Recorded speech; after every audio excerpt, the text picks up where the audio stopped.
G'day YouTube, warbles on a lot here.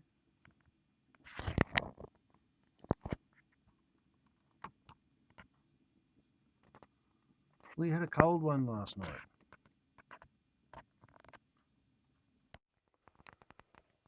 Frost on the ground. Still on the ground in the shadow.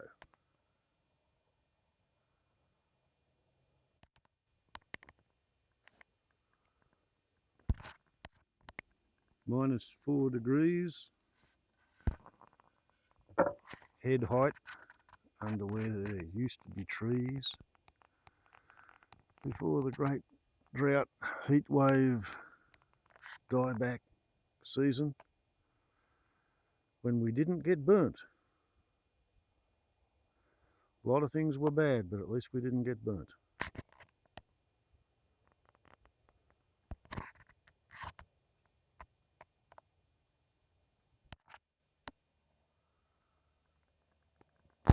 Hoarfrost on the wood in the shade of the sensing unit, which says it's 7 degrees out here at the moment. At 6 o'clock this morning, this was sending -6.8.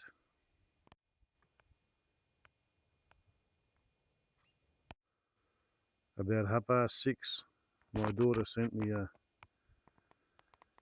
short message service picture of an identical indoor-outdoor thermometer electric rain gauge rig, which was telling her that it was -6.8 degrees Celsius outside and +6 degrees inside because she had lit the fire.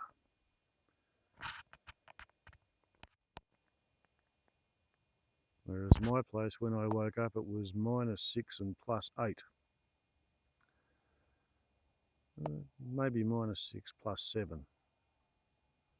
So be it ever so humble, the lawn locker is actually more efficient than a tent. Who would have thunk it? But anyway, seeing as it's a pretty good, bright, sunny morning, and seeing as tomorrow I have a couple of appointments in Coffs Harbour.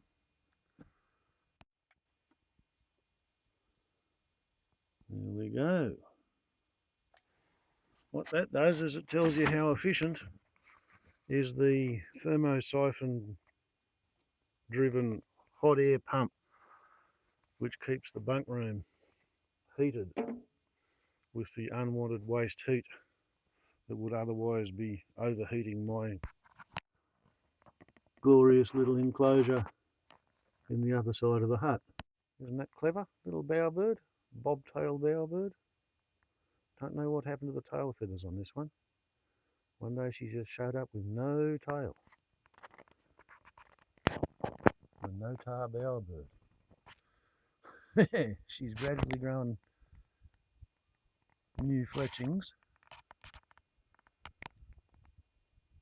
but she seems to be the queen bowerbird who thinks that she owns me as the family's pet tame human. How obsessive and compulsive is that? A garbage bag ventilated to let the heat out in order to keep the ultraviolet from streaming in the afternoon window and fading the squeaky clean newness of the sitting down running machine that's only done 127 kilometres. Look at that, spare tyre cases for after the apocalypse. It really is a protracted procedure fitting this thing in and out, you know. But anyway, with the bike out of the way, there we go. That's the hot air outlet. 25th. Yeah. 31.5 degrees air temperature. Coming into the insulated little hut, or a little bunk room, to keep my kidlets warm on cold winter morns. And yeah, there's actually a booster fan in that circuit, so I used to sort of wake up, light the fire, get the fire hot, switch the booster on and pump hot air into the bunk room suck all the air out of the bunk room, put it through the heat exchanger and back into the bunk room in 10 minutes. Quite a clever little system, actually. Anyway, I better prepare myself for a ride. We're going to show the time, are we? Okay.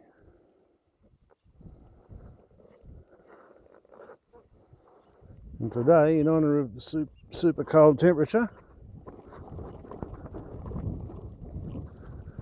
I have thought to bring gloves, as well as long johns under the trousers.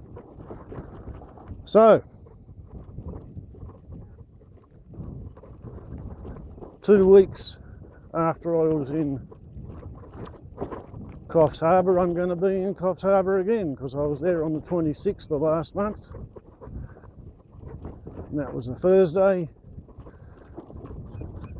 Last Thursday I was here in Glen Innes. Today I'm still here at Dundee.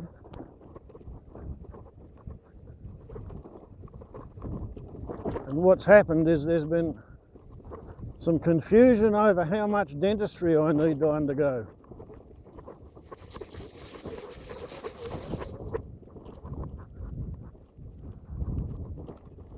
The radiation oncologist told me he thought I needed to see my dentist to get it figured out how many of my teeth were going to have to come out. My dentist said that what they taught him back in the day was that 50 greys is fatal for a tooth,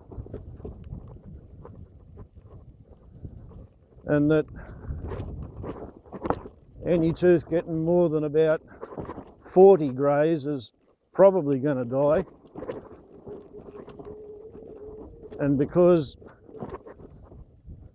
the lowest dose any of my teeth are likely to get is about 30 to 40, then therefore all of them should come out. And he was organising to cancel other people's appointments to make enough time in his schedule to do 20 extractions in the chair at his surgery. But at the end of a week, I hadn't heard any more about it. And he was still contacting oral surgeons that he's familiar with and people who do more of this sort of work. So I talked to the radiation oncologist who does this stuff 5 days a week, and he said that taking all 20 teeth out seemed to him like an overreaction, but he wasn't a dentist. Down there at the coast, because they've got a linear accelerator down there, they have community health dentists who are quite familiar with radiation oncology and what it does to people's mouths, whereas old mate here in Glen Innes, last time he had a case like this was 10 years ago. So by a little bit of paperwork, sleight of hand, the Glen Innes Community Dental Health Clinic has taken me on as a patient and then transferred me to Coffs Harbour. So tomorrow at 11 o'clock, so 25 hours time, the plan is to be in Coffs Harbour, where someone who's familiar with this sort of work is going to figure out how many of my fangs have got to be pulled out. I don't think they're going to start pulling them out there and then, but they might. I have no idea. The critical factor is that you can't start your radiation therapy until the teeth pulling has healed up, and you're looking at about 3 weeks from the last extraction to when the radiation starts. So they want to start the teeth pulling as soon as possible. They just kind of had to figure out where, by whom and how many. And then, as you can imagine, it's going to be pretty difficult to eat if 20 extractions have got to happen in ultra short time. So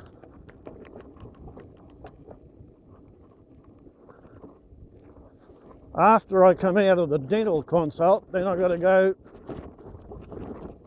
to a dietitian who works at the Cancer Institute, and they're going to measure me up for what I think of as a reverse colostomy.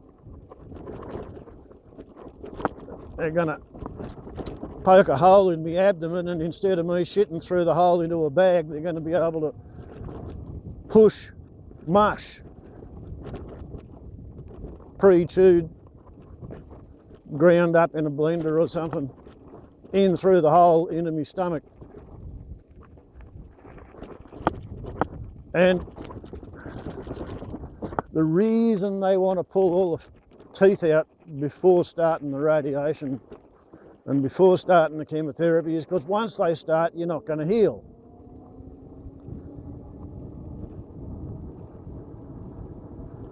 And the same apparently goes with this feeding tube. They want to do the feeding tube before the radiation starts, so that means that about the same time as the dentistry, the feeding tube's got to go in. And then there's another angle where they want to do a tonsillectomy of the cancerous tonsil, and they want to do a biopsy of the tumour. All right, neighbour's putting in a new fence. That'll be expensive, but it gets him some high-grade firewood for a while, burning the old fence.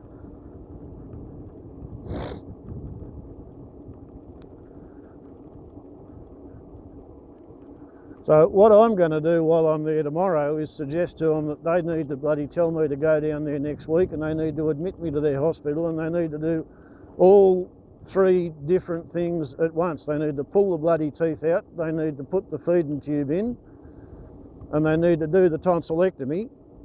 And when I've recovered post-op from all 3 of them things, then they can send me home to have a week or 2 to recover before calling me down so they can start to cook me. As I've mentioned in a previous video, I'm not really interested in the idea of riding an electric push bike through water, but there we go. It turned out to be safe enough. And there was lots of ice on the causeway. So anyway, that's my take on what's been happening, and that's how come I'm still riding the electric push bike on a very crisp and frosty winter's morning, when by now I thought I would have already lost, I don't know, half or a third of my teeth. But that has so far not yet occurred.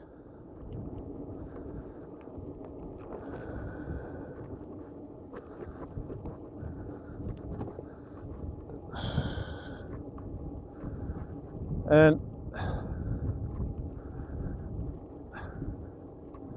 having been cursed with a fairly good memory,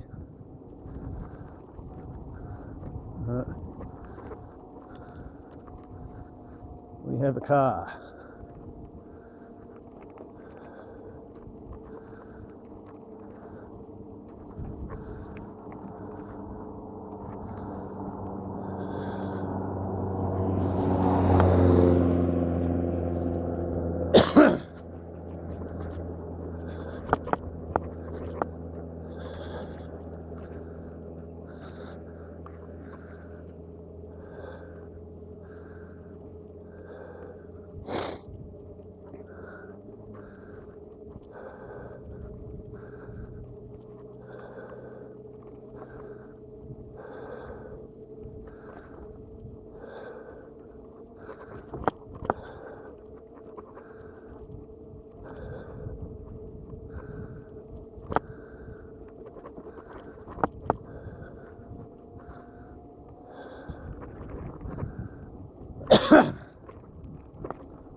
Oh,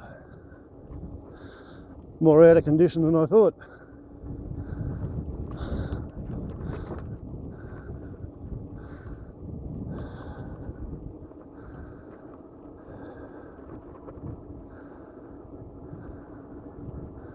But yeah, having a bit of a once upon a time photographic memory, I keep recalling what I saw on the radiation oncologist's computer screen concerning how much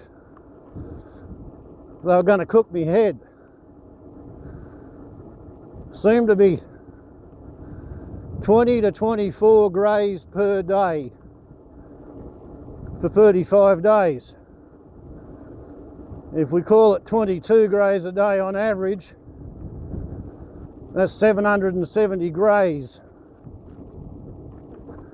Now I don't know how many sieverts there are in a grey, but I'm going to generously assume that 1,000 grays is probably your lethal dose. So the theory seems to be to treat me to 77% of a lethal dose worth of radiation over 7 weeks with intravenous cytotoxics every Monday. And there'll be probably 30 or 40% of a lethal dose of that.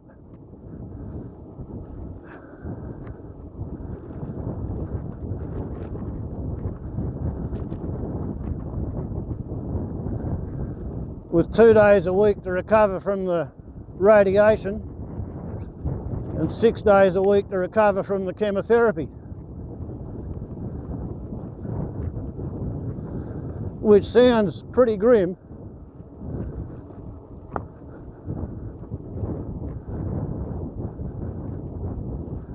But my understanding is there's kinda 2 chances in 3 that the treatment will work.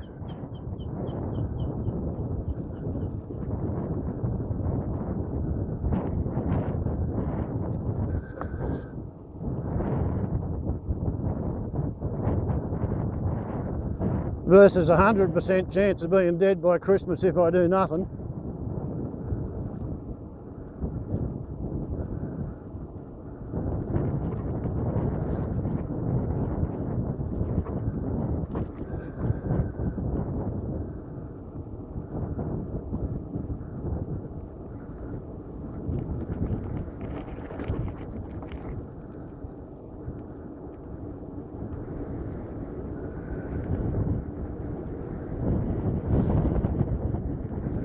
By Jesus, that wind's cold.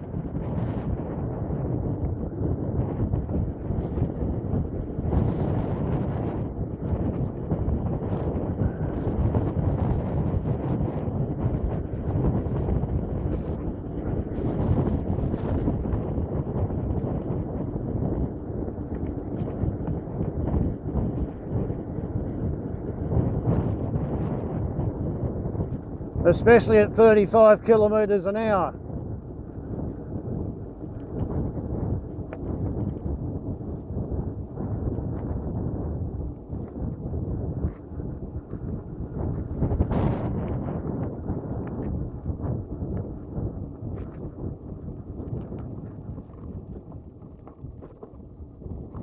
But yeah, ice on the causeway. Must have been good for the first workers going out there to the feedlot at 5 o'clock in the morning.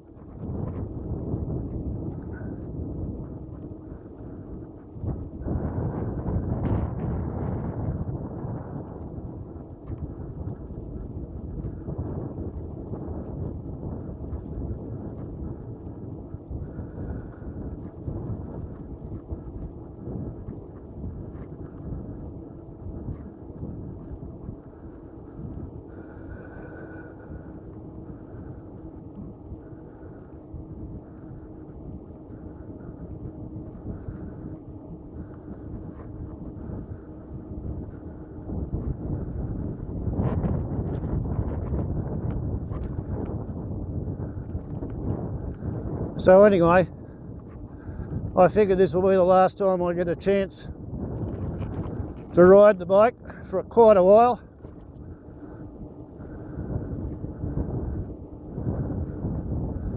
Unless I get maybe a tiny window of time on the weekend, but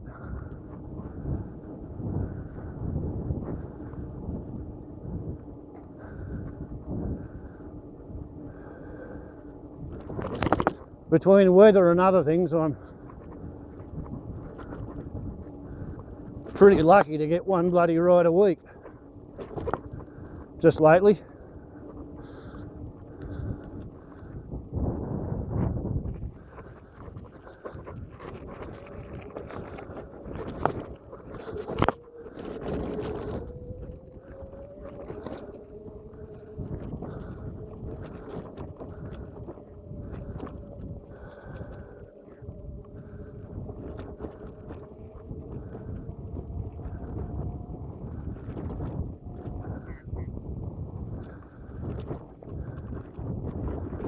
And I've got to say, one of the biggest worries is that I'll be down there at bloody Coffs Harbour,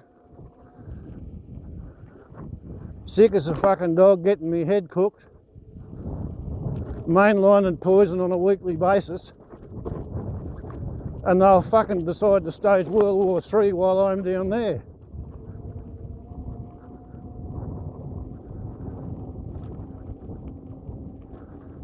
So hopefully they'll hold off until after the bloody equinox, and I'll get home and perhaps recover some health.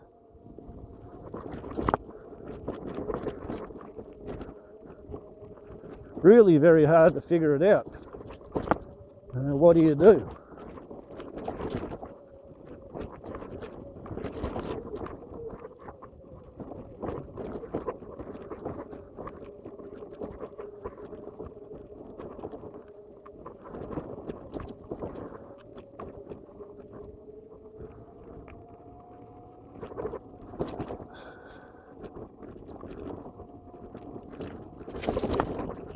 It really does have the herbs once you get above 16 k's.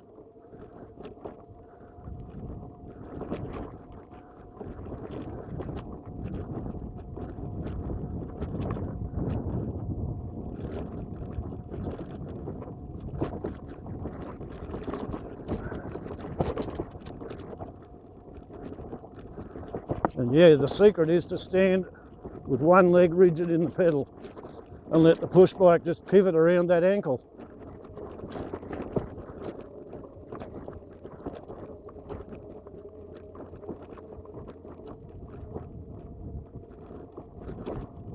I think I'll bring padded gloves next time I try it in this temperature.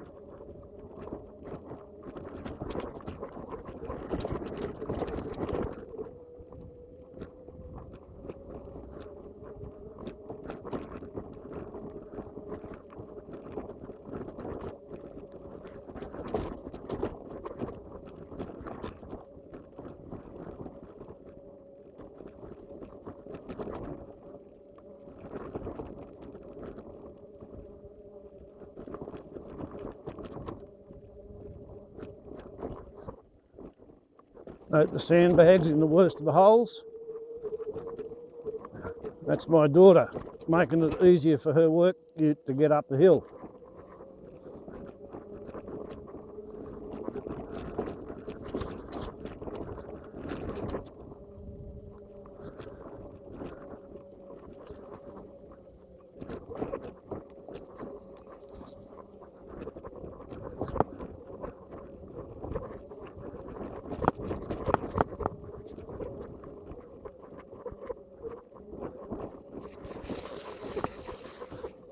Pretty slippery and gooey there. Okay, 10 k's and off. 39.4, 19.8 average, I think.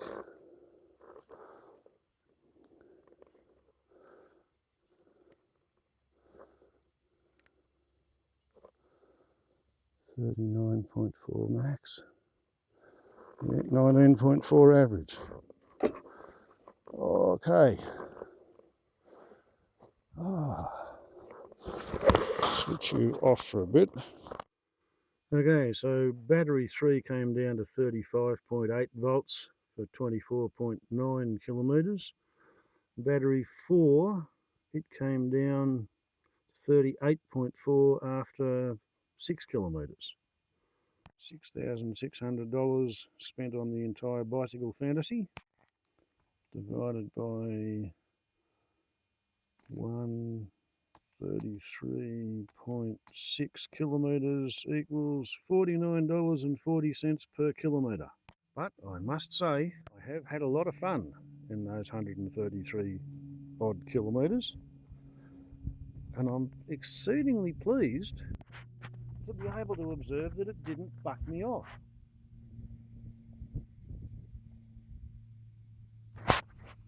Still vaporising with a Da Vinci. But yeah, I've given it more of a workout than your average e-bike will probably get in terms of terrain, and it hasn't bucked me off in 133 kilometres. I'm pretty impressed with that. And yeah, that's how come I'm still up here, because of a confusion over the dentistry, and it's why that may be the last time I get to ride the bike for quite a while. Don't know how long, but maybe as long as 2 or 3 days if I get a chance on the weekend. But I don't know. Anyway, warbles on a lot to YouTube. I did say I'd keep you posted, and as you can see, I'm still not dead yet.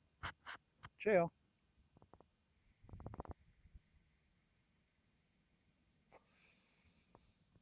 Stay safe.